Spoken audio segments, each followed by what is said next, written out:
नमस्कार विद्यार्थियों, मैं डॉक्टर ओम प्रकाश बैरवा, सहायक आचार्य संस्कृत, राजकीय स्नातकोत्तर महाविद्यालय झालावाड़। आज हम अभिज्ञान शाकुंतलम नाटक के प्रथम अंक का अध्ययन करेंगे।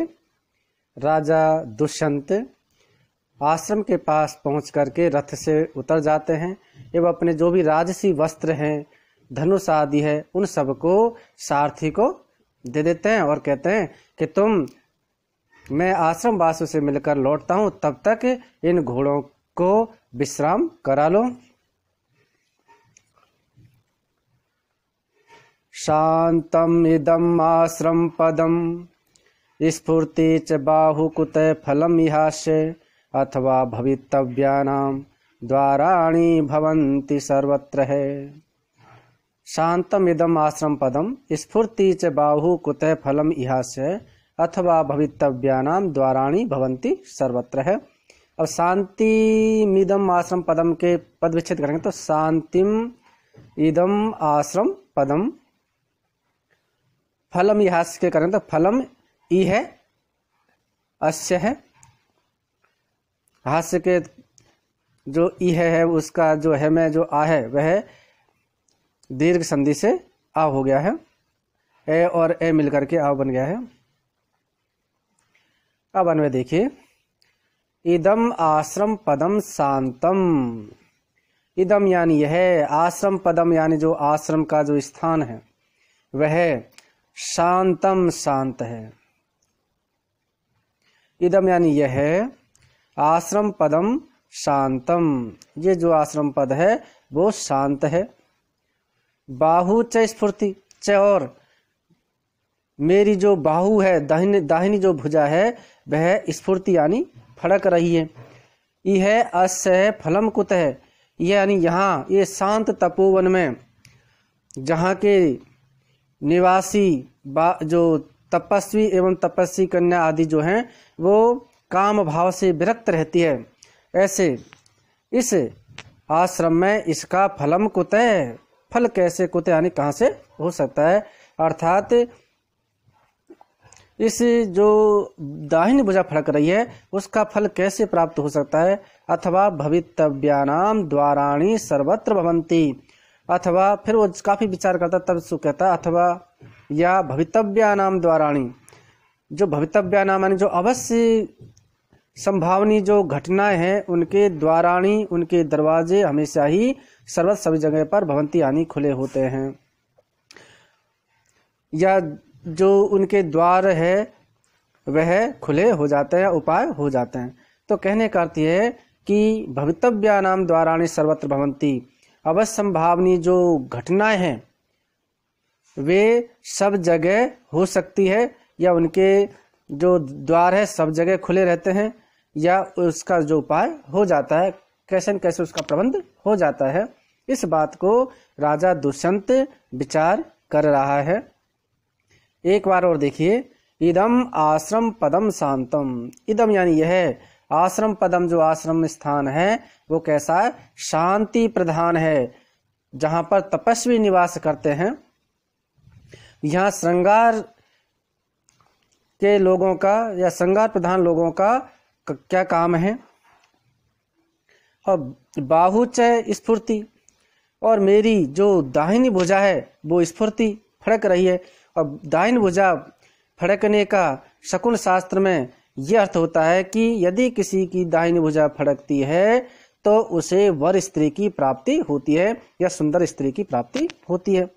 और यह अस फलम कुत है, तो यहाँ यह यानी इस जगह भी कौन सी आश्रम है, और वो भी कैसा, शांत है।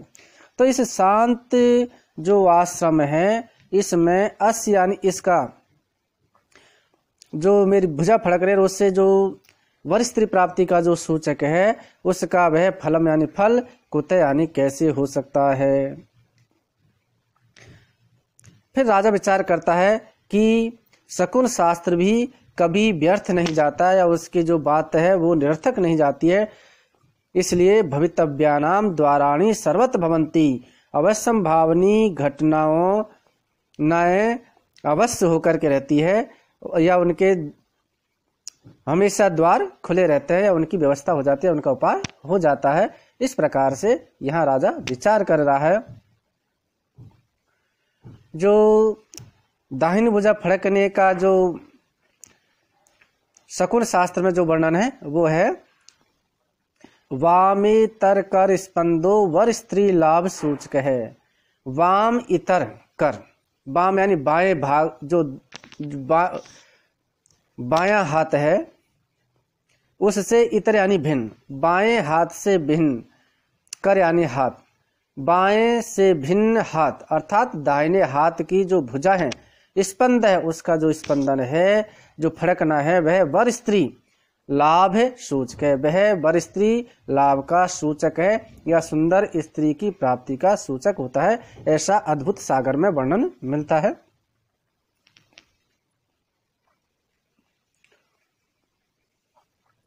इसमें जो अर्थांतरन्यास अलंकार है, क्योंकि सामान्य से विशेष का समर्थन किया गया है। और दूसरा जो अथवा भवितव्यानाम द्वाराणि भवन्ति सर्वत्र है, ये सूक्ति भी है कि जो अवश्यंभावी घटनाएं होती है उनके द्वार हमेशा खुले रहते हैं। और इसमें जो है आर्या छंद है। फिर अचानक जो पर्दे के पीछे से कुछ तापसी कन्याओं की या महिलाओं की आवाज राजा को सुनाई देती है। तब राजा ध्यान पूर्वक सुनता है और कान लगाकर ध्यान से सुनकर ओहे वृक्ष वाटिका के दाहिनी और वार्तालाप सा सुनाई पड़ रहा है। अच्छा, यहाँ चलूं और घूमकर देखकर अरे ये तपस्वी कन्याएं अपनी अपनी सामर्थ्य के अनुसार छोटे बड़े जल सींचने के घड़ों से छोटे पौधों को जल देने के लिए इधर ही आ रही है और ध्यान से देखकर ये बड़ी सुंदर हैं। शोधांत दुर्लभम इदम वपुराश्रम वासिनो यदि जनस्य दूरीकृताः खलु गुणैः उद्यानलता वनलताभिः। शुद्धांत दुर्लभम इदम वपुराश्रम वासिनो यदि जनस्य दूरीकृताः खलु गुणैः उद्यानलता वनलताभिः।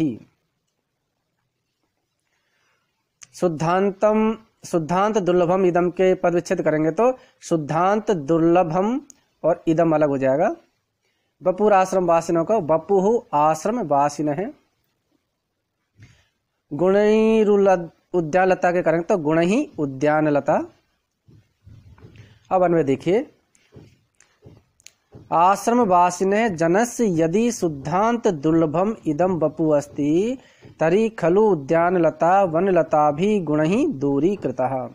आश्रम वासिन है, आश्रम में रहने वाले जो व्यक्ति हैं या जो तापस कन्या या तपस्वियों की जो कन्या है उनमें जनस यानी जन्म तपस्वी जो कन्या है उनमें यदि शुद्धांत दुर्लभम इदम वपुहु, शुद्धांत दुर्लभम, शुद्धांत यानी अंतःपुर रनिवास में निवास करने वाली रानियां या राजमहलों में निवास करने वाली रानियों में भी दुर्लभम यानी बहुत कठिनाई से जो प्राप्त होता है ऐसा इदम वपुहु, इदम यानी इनका, वपु यानी शरीर है। अर्थात राजमहलों में निवास करने वाली रानियों से भी अत्यधिक सुंदर आश्रम में रहने वाली तापसी कन्याओं का यह शरीर है। खलु निश्चयी उद्यानलता वनलता भी गुण ही दूरी कृतः। तो खलु यानी निश्चयी उद्यानलता, उद्यान जो बगीचा जिसकी अच्छी तरह देखभाल की जाती है और जिसमें अच्छे अच्छे पौधे फूलों वाले लगाए जाते हैं और उनकी पानी और सिंचाई की व्यवस्था के लिए माली आदि जो लगे हुए रहते हैं, उस उद्यान लता से भी वन लता भी, वन की जो लताएं हैं जो इतनी सुंदर हैं जिनमें अच्छे अच्छे फूल आते हैं, ऐसी लताओं जिसको किसी ने भी लगाया नहीं है, नहीं जिसको कोई पानी देने की व्यवस्था है, ऐसी वन लताओं के द्वारा लता भी लताओं के गुण ही गुणों के द्वारा दूरीकृता यानी तिरस्कृत कर दी गई है। अर्थात जो उद्यान लता है उसको वन लताओं के गुणों के द्वारा, सौंदर्य के द्वारा दूरीकृता यानी तिरस्कृत कर दिया गया है। जिस उद्यान लता के लिए खाद पानी देने की व्यवस्था की जाती है, उसका एक कोई रक्षक होता है जो उनकी नजर रखता है और उस पर देखभाल करता है, जिसमें तरह तरह के फूल लगाता है, और एक तरफ वन लता है जो स्वतः ही तैयार हो रही है, उनमें किसी प्रकार की कोई व्यवस्था नहीं की गई है, फिर भी वो कितनी है, बहुत ही सुंदर है। तो इस प्रकार से तो वन लता भी वन की लताओं के गुण ही यानी जो सौंदर्य आदि जो गुण हैं उन गुण के द्वारा दूरीकृता यानी अंतर भिन्नता उनमें कर दिया। दूरीकृता यानी उन जब तुलना करते हैं तो जो उद्यान लता है उनका पायदान नीचे रह जाता है और वन लताओं का ऊपर हो जाता है। अर्थात उद्यान लताओं को वन लताओं ने गुणों के द्वारा दूरीकृता यानी तिरस्कृत कर दिया है।